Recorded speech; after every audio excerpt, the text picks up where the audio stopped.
Assalamualaikum warahmatullahi wabarakatuh. Izin memperkenalkan diri, nama saya Muhammad Rosidi. Saya dari Fakultas Ekonomi dan Bisnis semester 4, jurusan manajemen dari kelas RA3. Di sini saya akan membuat video mewawancarai sebuah perusahaan atau UMKM, usaha kecil menengah, untuk memenuhi tugas UTS mata kuliah e-commerce yang diambil oleh dosen Ibu Sri. Di sini juga saya tidak sendiri. Saya ditemani langsung oleh penjual UMKM yang ada di daerah Serang. Di sini terdapat ada menjual cendol durian, menjual pancake, dan sebuah durian. Di sini sih saya tidak sendiri. Di sini saya langsung berkunjung ke si AA penjual durian, dan itu duriannya. Di situ juga ada es cendol. Tanpa berlama-lama, saya akan bertanya-tanya tentang apa saja pengaruh e-commerce dalam UMKM atau menjual sebuah durian, es, dan sebagainya. Di sini ada mas-mas yang bernama, silakan mas, namanya siapa? Halo, nama saya Ade, panggil aja Ade. Saya jualan sop duren, cendol duren, dan durian. Kira-kira jualan di sini itu udah berapa lama ya mas ya? Ya kurang lebih 1 tahun lah ya. 1 tahunan. Di sini izin beliau mas ya, Ya. untuk memenuhi tugas kuliah saya, Ya. dan akan mewawancarai sebentar dan akan menanya-nanya tentang e-commerce atau pengaruh sosial media dalam menangani di zaman sekarang ini. Terdapat kayak penjualan online, entah itu di Facebook atau di WhatsApp, TikTok, kebanyakan di Shopee. Di sini saya akan menanya-nanyakan sedikit tentang sepengetahuan si masnya aja. Mungkin langsung saja ke pertanyaan mas ya. Oke. Pertanyaan pertama, apa pengaruh besar terhadap penjualan online? Kalau menurut saya penjualan online itu bagus. Di sisi baiknya orang yang nggak tahu jadi tahu lewat sosial media gitu ya. Terus yang kedua, nggak repot-repot cari gitu. Kayak contohnya saya mau pesen sop durian nih, kan nggak perlu kita kemana nih nyari atau gimana, tinggal buka aja ya. Contohnya kayak Shopee ya kan, sekarang ada aplikasi Shopee, tinggal dibuka. Nah di situ kan keluar daerah terdekat nih. Contohnya kayak saya di Jalan Ciruas ya. Kan di situ ada tuh ya kan, Jalan Ciruas, cendol durian, sop durian. Nah di situ pengaruh baiknya satu ya. Terus yang kedua, kayak contoh sekarang zaman gadget ya, Iya. sosial media gitu kan. Orang malas keluar, tapi pengen makan, ya. Gak mau repot lah. Jadi orangnya mah di rumah ya, kita santai lah di rumah. Jadi tinggal buka aplikasi, pesan, Datang ke rumah. tempat, ya kan? Jadi tinggal makan aja. Kalau sisi baiknya gitu ya. Kalau menurut saya bagus sih. Bagus. Terus ke pertanyaan kedua, apa saja tantangan dalam menjual online? Jadi kan jualan online kan tidak yang dimaksud, tidak semua orang mengetahui gitu. Jadi tanggapan si masnya apa tantangan gitu dalam menjual online? Kalau masalah tantangan sih sebenarnya ya satu, di online itu tantangannya soal rasa sebenarnya, sama kepuasan gitu ya. Jadi kalau rasanya ya kayak macam-macam lah, aneh-aneh hari ini rasanya gini, tantangannya tuh di situ bakal ada kayak hujan-hujan komenannya gitu kan. Jadi kayak hari ini rasanya begini, ntar besok rasanya beda lagi. Ya tantangannya harus jaga rasa sih, itu aja, jaga kualitas gitu. Jadi masalah resepnya harus sesuai sama hari-hari kemarin, takarannya harus pas. Itu aja kalau masalah tantangannya. Terus pertanyaan ketiga, dalam sehari-hari penghasilan online atau dari sosial media yang banyak kayak dipesan orang-orang, entah itu di GoFood atau di Shopee atau di Grab, Gojek, dan penghasilan saat offline yang disebut offline itu kayak orang-orang Gitu ya. ya tidak melalui aplikasi, hanya sekedar orang lewat ingin mengetahui, ingin mencicipi rasa, entah itu apa rasanya gitu. Jadi penghasilan online atau dari sosial media dan penghasilan dari offline itu berapa kira-kira? Lebih Ya. gede atau online atau offline? Kalau menghitung ya bagusan dari offline gitu ya, karena satu offline itu nggak kepotong ya, kayak contohnya ada diskon lah apa. Terus yang kedua nggak ribetnya tuh cash aja, tunai gitu lah ya. Kalau kayak melalui aplikasi nggak repot, kita harus cairin dulu, terus ada potongannya. Kalau buat omset sebenarnya gedean offline sih kalau gitu, cuma hampir imbang lah gitu ya. Sama penghasilan yang di sosial media. Ya, kalau yang buat GoFood gitu ya, buat online lah sama sih. Kalau gitu cuma agak repot aja gitu. Terus dampak positif menjual melalui sosial media, apakah berpengaruh besar?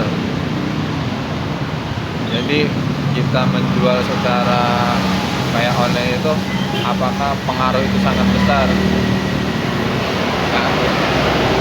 Sangat besar pengaruh.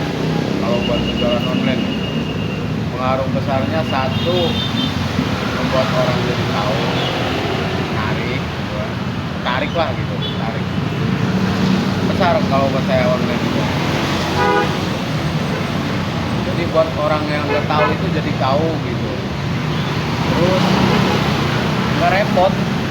Kalau menurut saya yang online itu, jadi pengen makan apa aja tinggal klik lah ya, tinggal klik gitu ya, tinggal sebentar proses, nggak repot. Terus ada yang ngambil, ada yang nganterin, jadi orang itu nggak repot-repot cari gitu di mana nih lokasinya.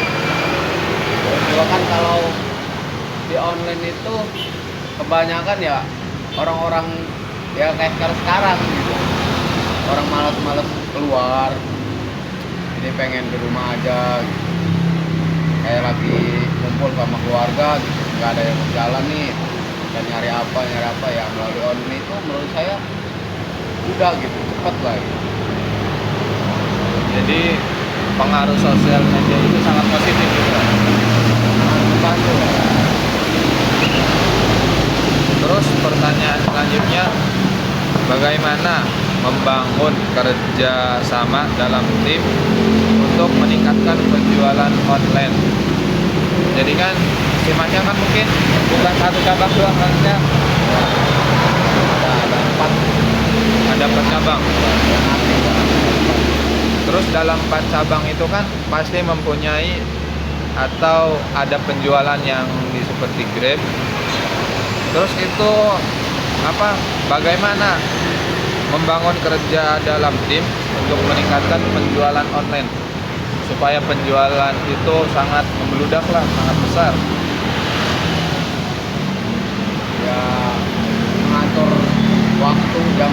buka tutup.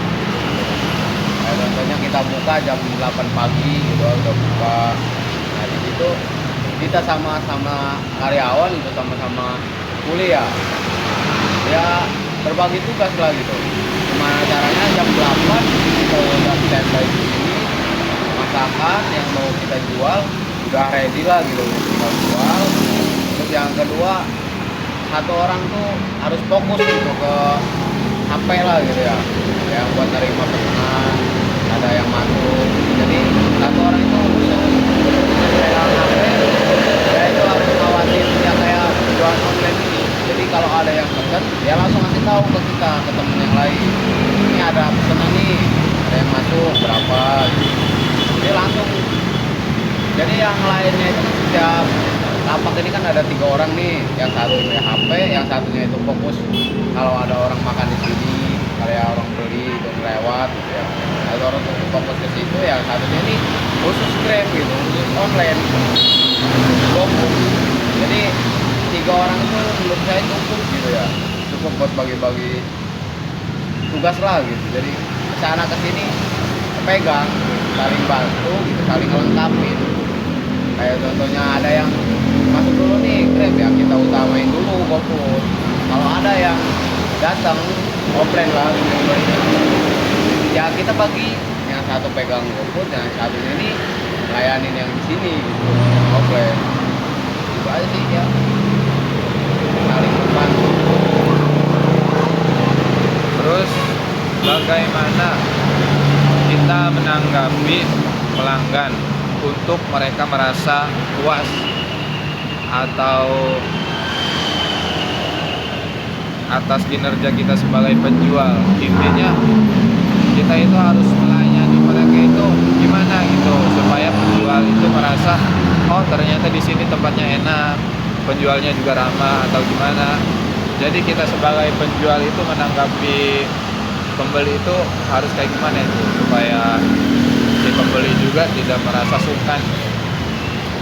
Ya kalau buat penjualan ya, yang nomor satu nih sopan, ramah gitu ya, terhadap customer lah, terhadap pembeli. Jadi ya utamain dulu kita ramah lah gitu ke customer ini, pembeli. Ya namanya kita penjual ya kan, pembeli itu namanya raja. Ya kita harus melayani sesuai senang hati gitu. Satu ya sopannya kita pakai gitu kan, etikanya kita pakai, keramahannya kita jalani, jangan lupa senyum. Jadi biar orang tuh oh seneng gitu, gitu. Oh orangnya enak-enak gitu. Terus yang kedua, tempat lah ya, tempat itu menurut saya penting gitu, bersih, nyaman gitu. Apalagi kita yang namanya jualan kan, walaupun makanannya enak, kalau tempatnya kumuh kelihatannya kesannya beda gitu. Jadi ke bawah malas gitu, Pak, tempatnya inilah dibuat kotor lah gitu. Jadi selera pembeli itu berkurang. Ya, jadi gimana ya, yang tadinya nafsu nih lihat tuh kayaknya enak nih kan, nah pas datang oh tempatnya gini gitu, kumuh amat gitu kan, jadi kayak kurang gitu, males lah gitu. Jadi bikin si pembeli itu jadi nggak mau beli lah, Iya, atau nggak mau makan lah intinya. gimana ya, jijik gitu, jijik mas. Jadi kita ya sebagai penjual ya utamain satu penampilannya juga harus rapi, harus wangi gitu kan. Jadi biar customer datang itu wah enak gitu, dilihatnya juga terus orangnya ramah lah, lingkungannya bersih gitu kan. Jadi makan juga tenang gitu, menikmati gitu kan.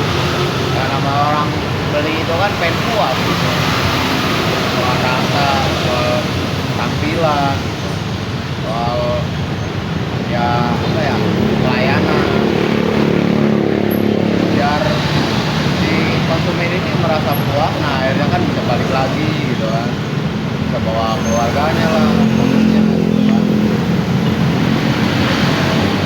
Terus pertanyaan selanjutnya, bagaimana menanggapi pembeli yang tidak jadi membeli atau retur, entah itu secara di GoFood atau TikTok atau entah itu yang membeli langsung, menanggapi pembeli yang tidak jadi membeli itu, apa ada penukaran barang atau garansi atau gimana itu Mas harus menanggapinya supaya si pembeli itu tidak merasa kecewa terhadap kita sebagai penjual? Ya ada dua faktor tuh ya, ada online sama offline gitu ya. Kalau yang buat online itu kan satu ya, kita kan pakainya yang premium, yang nggak bisa dibatalin. Di Upwork kan ada gitu ya. Jadi kalau ada orang pesan, itu kita udah langsung terima, itu udah nggak bisa dibatalin, udah nggak bisa dibalikin lagi gitu. Jadi begitu pesan, udah dia langsung. Ya, kita di situ langsung dalam waktu kurang lebih 1 menit gitu ya, langsung di ACC, langsung diterima, itu udah nggak bisa dibatalin, udah nggak bisa ditolak. Jadi ke kita itu harus diambil gitu di pesanan ini. Nah, langsung kita buat jualan itu. Jadi nggak bisa ya katanya kayak di retur gitu ya, kayak dibalikin lagi, nggak bisa gitu.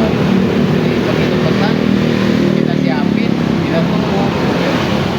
Udah nggak bisa ditolak, udah nggak bisa di retur, terkecuali di kita barangnya nggak ada, kayak kosong, kayak orang nih misalnya sop durian gitu kan, habisan kita, nah kita belum sempat penuh itu, belum sempat menutup gitu ya. Ya paling kita konfirmasi ke pemesan kayak mana tuh, contohnya gitu, kakak maaf nih sop duriannya habis, mau diganti cendol durian apa pancake apa di tempatnya, kita sop duriannya kehabisan. Kalau dari sananya dari oh ya udah nggak apa-apa cendol durian, nah kita buatin cendol durian. Tapi kalau di sananya oh ya udah kalau habis mau nggak mau kita cancel karena udah nggak ada barangnya, udah nggak ada yang kita jual. Nah yang ada kita tawarin nggak mau gitu kan, ya udah kita cancel. Kalau buat yang offline, kalau buat yang kayak gitu sih, kalau yang offline masih bisa kita tangani, ya bisa kita taruh gitu kan. Kayak contohnya satu keluarga nih kesini, pesannya sop duriannya 3, cendolnya 2, total 5 nih. Setelah kita buat, si konsumen ngajuin lagi kan, maaf bang salah gitu, sop duriannya yang 2, cendolnya yang 3. Kalau yang buat makan di sini kan masih kita bisa apa ya, masih bisa atur gitu kan. Kayak contohnya udah jadi masih bisa kita taruh di freezer ataupun kita buat pesanannya yang lain kalau ada yang beli lagi. Nah kalau enggak tetap kita ganti kalau yang buat makan di sini gitu ya. Kalau kayak yang buat offline makan beda gitu. Bisa. Kalau buat makan di sini kan udah ketahuan orangnya, udah jelas, pesanannya udah ada. Kita ditukar ya tinggal kita tukar paling kita taruh di freezer dulu buat nanti ada yang pesen lagi. Nah, ya gitu. Kalau ada kesalahan Mungkin pertanyaan demi pertanyaan mungkin itu saja Mas ya. Kurang lebihnya saya mohon maaf apabila mengganggu waktunya si Mas untuk berjualan. Saya mohon dimaafkan. Terima kasih Mas ya. Mungkin itu saja wawancara yang dapat saya wawancarai tentang e-commerce atau pengaruh dampak penjualan di sosial media. Kurang lebihnya mohon maaf. Wassalamualaikum warahmatullahi wabarakatuh.